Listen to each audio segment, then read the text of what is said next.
Mesdames, Messieurs, bonsoir, bienvenue à cette grande édition d'information sur la télévision Labari.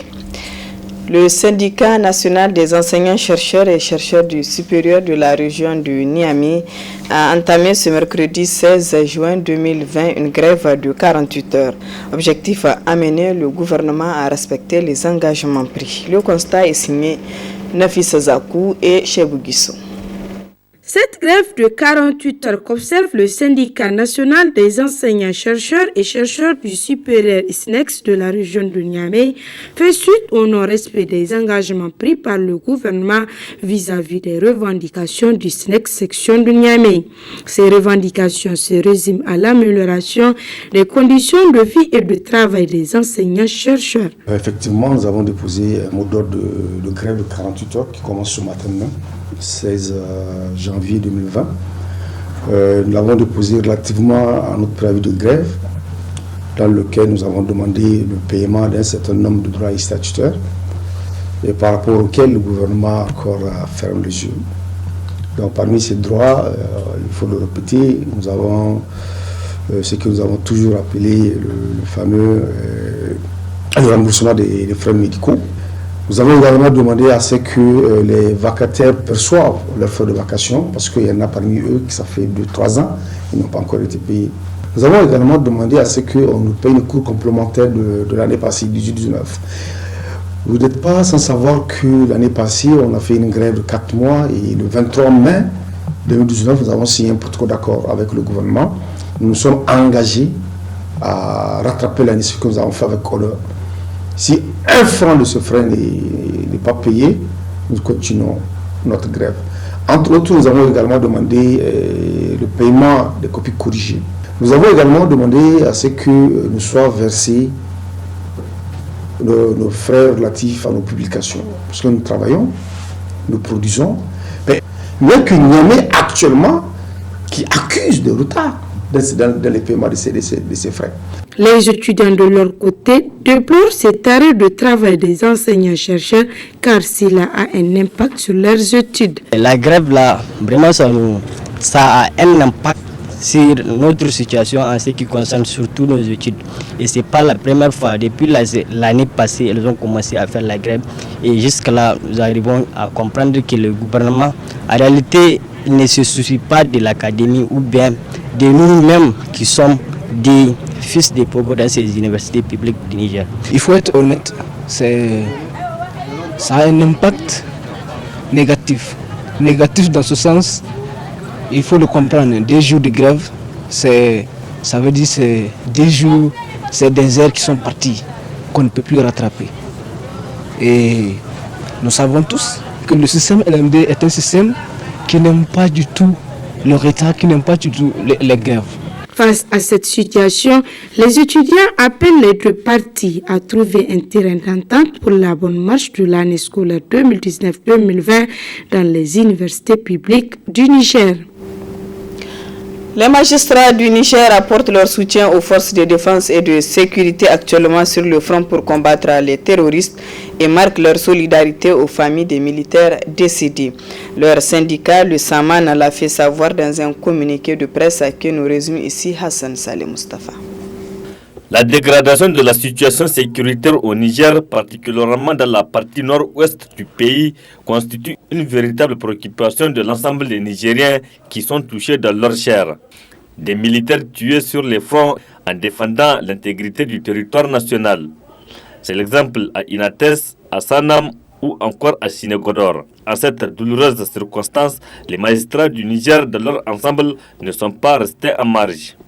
Leur syndicat, le SAMAN, le syndicat autonome des magistrats du Niger, demande à l'État, à travers le ministère de la Justice, de saisir le parquet du pôle judiciaire en matière de lutte contre le terrorisme et la criminalité transnationale organisée pour faire toute la lumière sur les massacres sans précédent, notamment de Sinagodor où 89 soldats nigériens ont été tués le 9 janvier dernier. Le SAMAN exprime aussi son indignation face à cette guerre injuste aux contours insaisissables imposée au Niger et exhorte à l'État de s'acquitter pleinement de son obligation absolue de protection de la personne humaine consacrée à l'article 11 de la Constitution. Ainsi, pour marquer sa solidarité aux familles des soldats victimes des actes terroristes, le SAMAN a annoncé une contribution symbolique d'une somme de 500 000 francs CFA et invite à toutes les bonnes volontés à lui emboîter le pas pour accompagner l'État dans la prise en charge des familles des victimes du terrorisme. Aussi, le SAMAN profite pour présenter ses condoléances à la population nigérienne en général et à l'ensemble des familles éplorées en particulier avant de souhaiter un prompt rétablissement aux blessés. Le SAMAN apporte enfin tout son soutien aux vaillants soldats dans leur noble mission de défense et de sécurisation du pays, des populations et de leurs biens. Justement, la situation sécuritaire qui se dégrade de plus en plus dans le Sahel en général et au Niger en particulier est au cœur des débats. Après chaque attaque, le gouvernement nigérien prend du temps pour informer la population. Est-ce que c'est cela la vraie communication dans ce genre de situation? Voici ce qu'en pensent les citoyens nigériens. Ça doit être en première position par la voie gouvernementale, c'est-à-dire par le président lui-même ou bien par d'autres représentants de l'État. Normalement, ça doit être par la voie officielle, comme on dit, avant de la prendre au niveau des réseaux sociaux. C'est-à-dire que la première voie de communication, ça doit être une voie officielle. Il y a des gens qui sont sur les lieux, qui vivent les actions, comme on le dit, en live.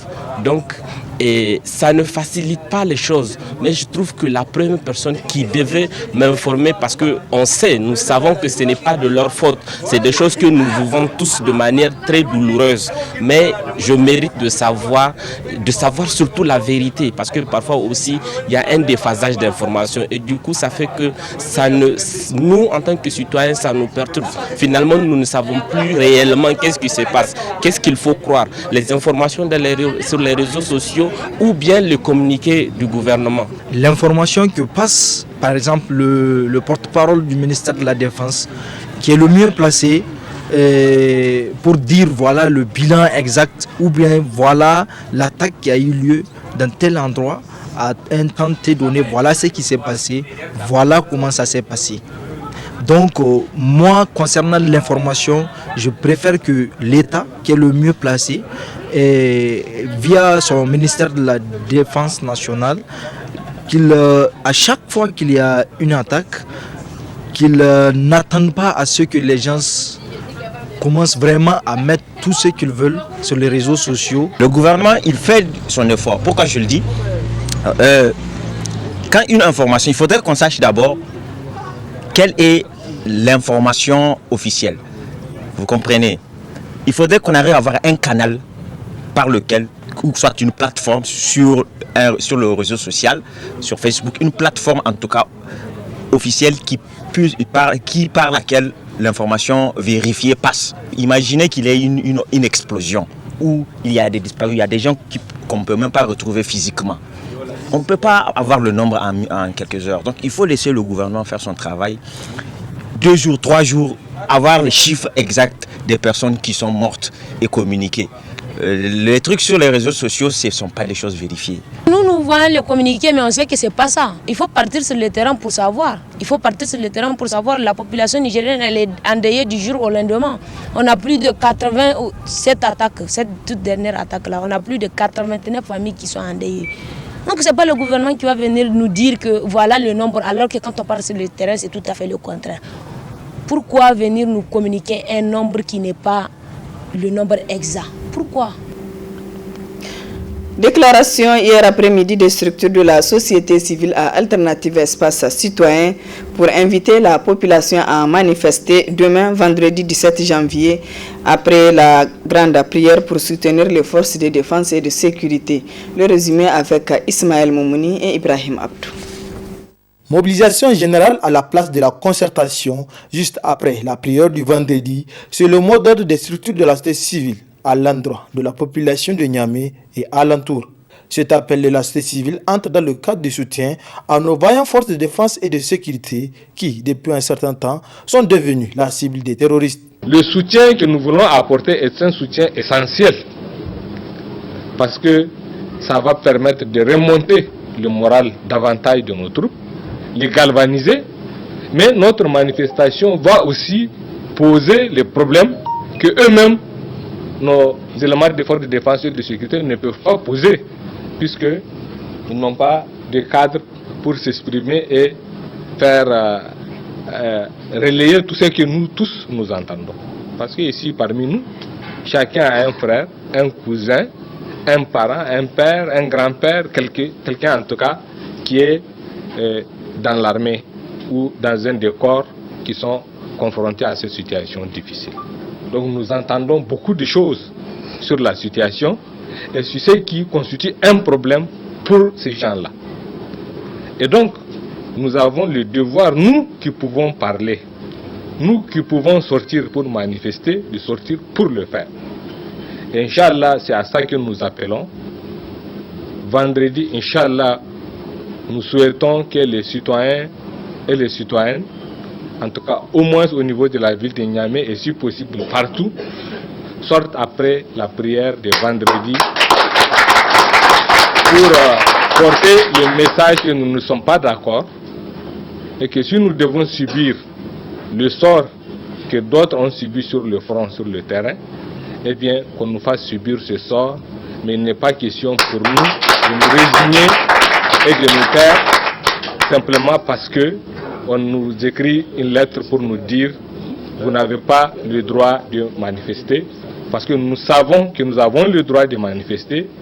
Puis nous savons pourquoi nous faisons ces manifestations et donc on souhaite que partout les gens s'organisent après la prière de vendredi, que les gens sortent pour manifester. On se retrouve tous à la place de la concertation. Allah ba Musa'a. Les structures de la société civile nigérienne n'ont pas manqué d'adresser également ce message. Il est temps que les citoyens, chacun individuellement, s'assume se responsabiliser devant l'histoire. Parce que nous n'avons pas le droit de nous taire et de craindre que il peut nous arriver quelque chose, alors que ce qui est en train d'arriver à tous les pays, dans tous les cas, on n'y échappera pas si nous ne faisons rien. Voilà pourquoi nous voulons le faire. Et je précise, je rappelle que nos manifestations ont toujours été des manifestations pacifiques. Et nous réitérons notre appel à l'endroit de tous et de toutes pour que cette manifestation soit pacifique. Nous réitérons à l'intention des éléments de force de défense et de sécurité que nous n'avons pas de problème avec eux, que cette manifestation est pour eux. Ils auront aussi à prendre leurs responsabilités devant cette situation. Soit vous laissez l'expression pacifique des gens, ou vous tombez sur les gens et vous faites ce que certains veulent que vous fassiez. C'est pour défendre le Niger que les 20 forces de défense et de sécurité se battent nuit et jour. Alors, quoi de plus normal de rendre hommage à ces braves, et cela à travers une grande manifestation de soutien.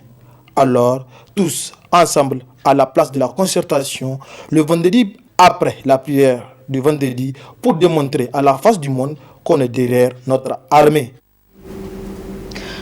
Conférence de presse ce matin au CCFN Jean-Rouch de Niamey dans le cadre de la deuxième édition du One Year Battle Niger International, un cadre créé pour permettre aux jeunes danseurs de s'épanouir.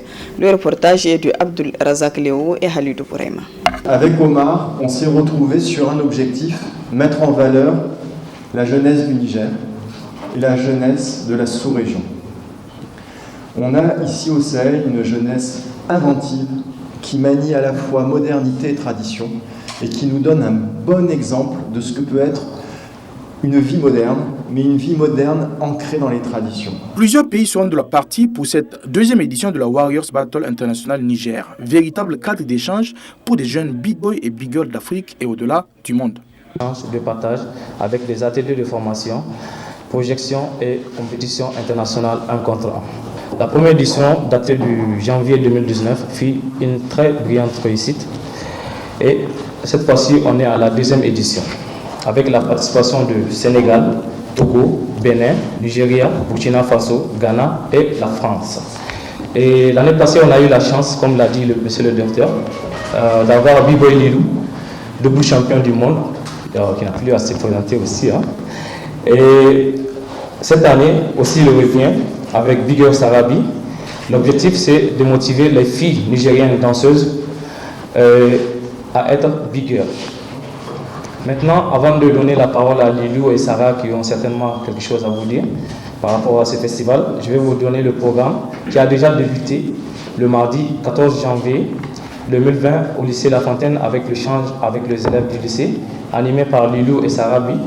Et hier mercredi, c'était à l'atelier de formation au CCFN, animé toujours par Lilou et Sarabi. Le samedi, c'est le grand jour. C'est la compétition internationale avec la participation de 8 danseurs nigériens et 8 danseurs internationaux. A noter également la présence du double champion du monde de la discipline, B-Boy Lilou, mais aussi de la Big Girl Sarah. C'est la deuxième édition, c'est quelque chose qui est jeune, qui est fédérateur, mais qui en un an a déjà pris de l'ampleur, ne serait-ce qu'en parlant des danseurs. Là, je m'intéresse vraiment du niveau des danseurs, c'est-à-dire la formation qu'on a donnée l'année dernière et le fait d'avoir un événement international dans le pays, puisque l'année dernière, c'était le premier événement international d'avoir les pays de la sous-région. Le niveau, il a déjà augmenté d'un cran. Voilà, là, je l'ai vu sur les premiers jours de formation, en espérant que c'est un événement qui va se pérenniser. Donc voilà, moi, c'est ma première fois en Afrique noire, au Niger. Et je suis vraiment contente et heureuse de pouvoir être ici et pouvoir partager avec les danseurs et avec la team, tout ça. C'est déjà une expérience incroyable pour moi, ça fait 2 jours qu'on est là et beaucoup de choses se sont passées.